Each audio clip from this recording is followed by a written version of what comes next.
Gucci man has always had something a little bit louche about him, but this season Frida Giannini went to town on the idea by invoking classic icons of decadence like Arthur Rimbaud and Oscar Wilde and Helmut Berger. It feels to me like this is something you've been wanting to do for a while. You know, we played a lot with tough people, tough references, and I wanted to move a little bit on a softer attitude. So I love this idea of romanticism, of this decadent poetry from the 19th century, but all mixed with a sort of grunge attitude, so very effortless.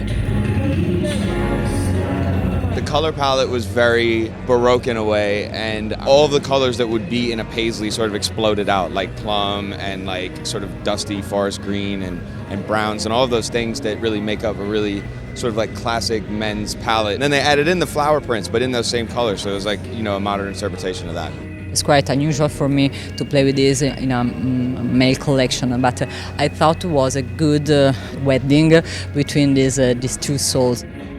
What I thought was interesting about those accents was they didn't overwhelm the collection. The tapestry bags, for example, they were great.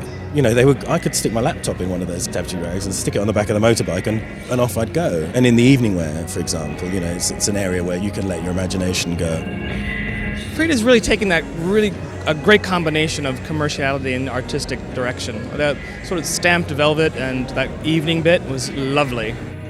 Working with the tapestry idea sometimes is very tough. Many different textiles, so from velvet, silk, lurex, and then sometimes you risk to have very tough and stiff. But at the end, we found a solution, and we have this very soft and very light jacket. So you know, it's not anymore the very stiff jacket from the opera, but it's something that you can really wear on whatever you want.